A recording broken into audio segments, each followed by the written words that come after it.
Okay, so you've done the quiz, and I hope you got all the right answers. You know, because you've got a score. So let's go through the answers and make sure that we all know what they are and why they are. So number one, in what film does a character advise his people to always be closing?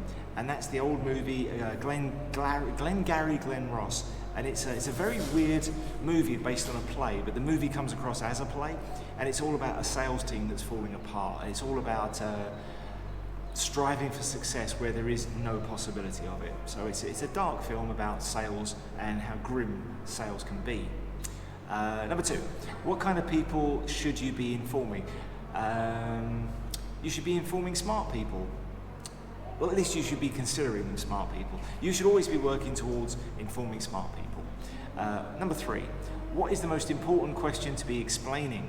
I think that's fairly obvious. You should always be explaining why. What happens when we focus on the details? Well, this is the analogy of you can't see the wood for the trees. You can't see the forest because you're focusing on a couple of trees, so you're focusing on the small details and you're not seeing the big picture. So that's the answer. When we focus on the details, we miss the big picture, and often the big picture is much, much more important. It's where we're going. So we're not going to get the sale because we're dealing with all the small details of the thing we're trying to sell. We're going to miss out on the whole point of doing it. How should you make your audience feel? Well, when you're doing an explanation, you don't want to make them feel like you're better than they are. You want them to feel smart. You want them to feel like they're included and they're intelligent and they're a big part of this. You want them to feel like they're just as good as you are and that you respect them for it. What should we do if the audience doesn't understand? The answer to that is anything but add more details. We need to go back to the last thing they did understand and progress from there. Just like if we're lost, we both go back down the road to the last thing that we know, and then we head forward from there. So we check our position by going back and making sure we're on the right track. What's the easiest way to navigate? Well, this is something that isn't in the text. I just wanted to see if you were listening and paying attention. The easiest way to navigate is by landmarks, things you can see and things you know. We always think in terms of landmarks, objects around the town that we know. And it's exactly the same when we're navigating through new information. We stick to the things that we do know and we build from there. It's natural for us to assume what? As people, we naturally assume that the audience knows what we know or is what we are. So it's very important that you get to know your audience and understand the level they are. Your audience doesn't know in an explanation what you know. That's the whole point of there being an explanation. They've come to you to find out more. Don't assume that they know everything you know. It's death. What's a good attitude to adopt in explanations? The right attitude to adopt, I think, is what I try to adopt as a teacher, that your audience is smart but uninformed. So you're clever, but your brain doesn't have this information in it yet. Our job is to put that information in so you can assess it with your powerful brain. We're not here to shoot anybody down, we're here to raise you up. What was the title of the book by Chip and Dan Heath? The Curse of Knowledge. The point of the title is that knowledge is a curse. Having too much understanding can sometimes hold you back. I think I'm living proof of that. But don't let it also mean that having too much knowledge actually stops you from knowing anything. It's not. Knowledge is one thing, wisdom is another. I don't expect that's what the book's actually about. What can replace a lot of complex words? The answer to that is obviously a picture. One picture can replace a lot of detailed instructions that we just don't need. Sometimes it's better to put in an illustration. What should you never forget? Never forget that your audience is human. Also, never forget your underwear. What is the cure for confusion? If your audience is confused, we don't want to throw petrol on the fire to try and put it out. We want less information. We want to dial it down.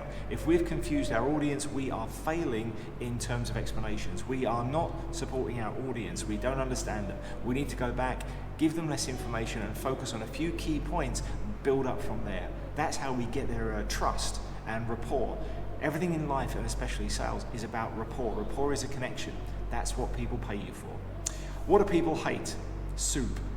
I hate soup so much. It's a drink. It's a drink that pretends to be a food. It's not a food. If you don't need to chew it, it's not a food. Don't get me started on soup. We had soup last night. What do people hate?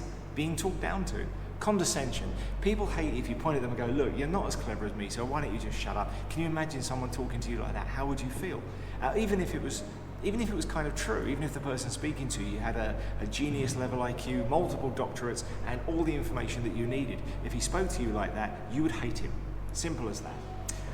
And if somebody hates you, you've lost them. If you use complex language, what will happen? You'll lose your audience. You'll lose their interest, you'll lose their trust, and you'll break your rapport. So eventually, you'll lose your sale. I think we can refine that question to say too complex. If the language is too complex, if we dumb it down too far, we're not taking the audience along with us for a ride. We should elevate them, but we need to do that from the same position that they can understand. What percentage improvement in success could adding a video make? Well, this is pretty obvious, it's straight from the text. They think about 30 to 50%. So you're increasing your possibilities by nearly half just by adding a video. What's a good way of connecting to the audience? Tell them a story. Everybody loves a story. Everyone likes an anecdote because it's relatable. We all like stories. It's the human condition. It's how we learn. So tell them a story. What do you need to do before adding more complex ideas? Build a foundation. Your audience isn't going to be able to understand the complex ideas unless you build a foundation. It's like building a house. You can't build a house in sand, it'll just collapse.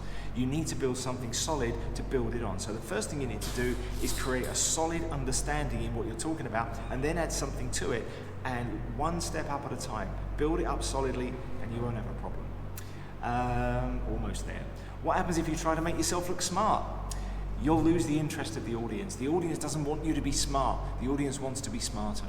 Okay? They want to be one step smarter by coming and talking to you. Your job is to make them feel better. Your job is to make them trust you. And last of all, what's a good sign your audience understands? Nodding heads. If people are nodding along, they're agreeing with you, you've got their attention and you've got their understanding. You've got a connection with them, they're understanding what you say. So if you see that, you know you're on the right track. So nodding heads is the way forward. It's what you want to be looking for. Okay, so well done everybody. Yeah, you know yourselves what score you got.